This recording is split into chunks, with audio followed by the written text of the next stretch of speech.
Hi there and welcome along to this extended version than a short. So I'm going to bring a short, longer session here for you. I look at this game that I played in the Chess960 3.+2 rated tournament, the Chess960 Shield Arena on Lichess. That is still 51 minutes to go till the end. I bring you this game because I became very determined to play better and to perform better because I'm quickly in a lost position and that sort of thing. So that's why I bring you this game. My rating current is 1906 or plus 11 points for this one, where my opponent is 100 rating points below mine. And I'm quickly... Oh, yes, I am. I do actually have the position on the board, which is quite good. I've just checked that. And I thought, I haven't even got the position on. So this is the starting position. So my opponent, as I was just saying before I rudely interrupted myself, is 100 rating points below mine. So I bring you this game because I think it's quite instructive, especially with what I would call my personal willpower. Now, if we look at this position, it's very good in Chess960, David, to check what are the weaknesses in the pawn formation of my opponent or myself. And here it's clear that G2 and G7 are undefended. So I have to be aware of that as well as my opponent. If a knight was to take here, okay, if this knight here goes 1, 2, 3, it's checkmate, isn't it? Or vice versa. 1, 2, 3, checkmate. So that's all very well. So this is the starting setup of this position. And I want to play moves like F5. But sometimes they're probably not the best move to play. But in this case, it might be better than what I did do. So my opponent first played knight g3, and all of a sudden it threatens knight g7 check next couple of moves. So, but I went blindly into knight g6 as well. And so who can checkmate who first? White can, especially if white now plays knight f5. I'm threatened with checkmate, and there's not much more for it than to just lose the g7 pawn. And now I'm having to face this move knight f5, and I'm already going, oh no, I'm going to lose this. I'm not even going to be able to want to put this on to the internet and to show you. And so I have to do something here. I have to give my square to my king. So go e6. And thereby I'm sort of trying to trap the knight, but I'm not going to be able to, am I? G3 and F5 comes around. Now I've played F5. I probably should have played it first move. You know, that's my fault. And then I would at least be able to play King F7 a la Magnus Carlsen, or Rook F7. So I'm a pawn down. Rook F7 would be defending the G7 problem if Knight H5 for white move 2. Knight H5 is on move 5 though, and so I'm sitting there going, I really want to beat my opponent. I really want to come out of this mess. I'm determined to. So what is it that's happening for me? I don't know, but I'm really determined to come out of this mess. And as mentioned before, I think, and this was played 35 minutes ago, it's 3 minutes and 2 seconds per move increments and that sort of thing. b6, now I open up my queen line, but I'm not threatening really anything. I might be going to go to g2 with my queen, but I don't know. b3, same sort of thing, but this is more difficult, a wee bit more difficult, because it threatens queen g7 check, and then I have to figure out what I'm going to do next, and I don't like that. So I play rook f7 just to prevent the queen coming in, even though I've now just seen the queen can come into, oh no, it can't to h8 because it'll go knight takes queen. Because I was thinking, oh no, my bishop, I'm going to have to defend my bishop on g8. Knight d3, and here I play a preventative move, d6, not wanting to have this knight landing into e5 to create a more or less a capture, forced one, swap, I mean. Here's knight f4, so white's doing that anyway. I play this, which is probably my best move so far. Hey, e5, and I'm now threatening if knight g6, then hg6, and I win the knight. Yay! I win the knight at last. For pawn also.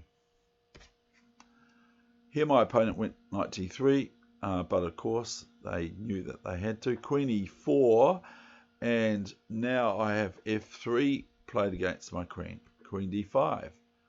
This is starting to look like a grandmaster game, isn't it? Please say yes.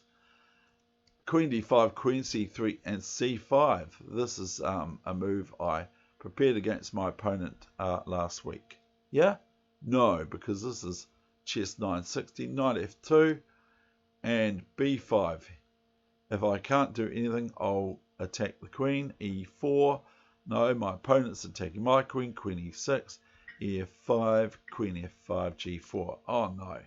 Who's winning on the attack the queen front? White is, of course, queen e6, and then we have knight e4. Oh bother. This is threatening knight g5, isn't it? I played knight b6, and guess what? I missed knight g5 and queen d5 and knight f7, and now we develop my bishop. I develop my bishop. I won't blame you.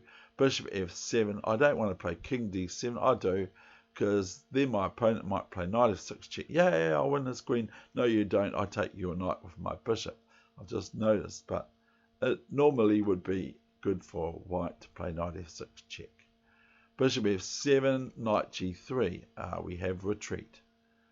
b4. Now the reason for knight b6 is it prevents queen c4 in this case, because then I just chop off the queen's head with my stallion knight. b4, queen e3. White is hovering around my king. King e8, so I prevent queen g5 check. Whether it's any good or not is another question. Bishop e2, a developing move, and here we have knight f4, and guess what? Bishop e5 check was played, king f8, and now a blunder. White played knight e2 here. So what do I miss? Yes, you guessed it, I missed it. Knight g2 check, the royal fork check. I missed it. Did I have any excuse? No. So that's what happened. I missed knight g2 check and winning the queen. So I'm back in the game. But I played bishop h4. I've still got opportunity, because otherwise knight f4 is a good move for white. I've still got opportunity after knight g3, which is probably not the best move. But now I have the opportunity again, and guess what? I missed it again. Knight g2 check, the royal fork, winning the queen for the knight. a6, so I've missed it. And my opponent hasn't. a6, my opponent hasn't missed it because they played bishop c4, knight c4, b c4, queen c4. And I'm still trying to win. Queen b3. Now just slip out of the way. Queen b5. Castling long, which is the way you do it in this sort of game. And I think, oh yay, I finally won his queen. Bishop b3, a b3, a5, open up the a file to activate my rooks. Now my bishop's attacked. Bishop e7. Not all this player's really all that good here. Rook a8, king b2, queen a5. This is not very good. As now rook a1, knight d3, king c2, queen a1, king d3, rook g1. Just a wee bit lucky, I think.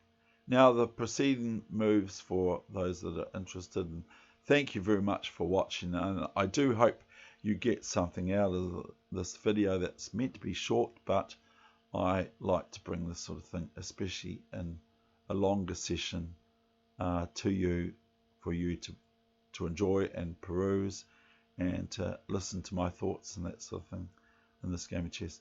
We have the following moves, which I won't play too long.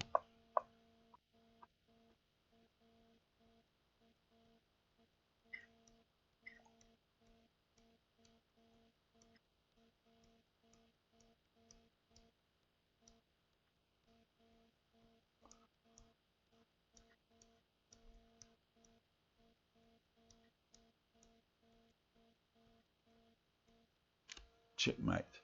So there ends this game.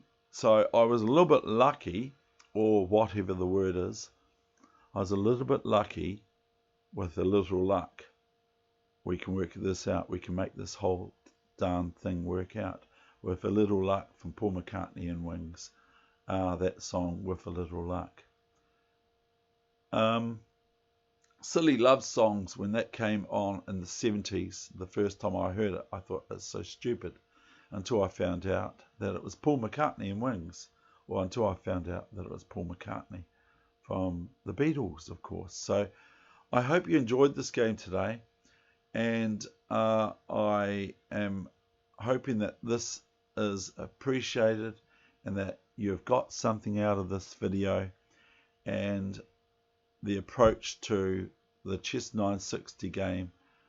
Take it from me, it's best to check where your weak points are, David. And so that's my advice. If that's okay, me giving some advice, take it from me. Try to find your weak spots at move 1 if you got time. If you've only got 10 seconds to play all your moves, it might be a bit different. Thank you very much, and all the best with your chess. That's David Wegener over and out. Bye for now.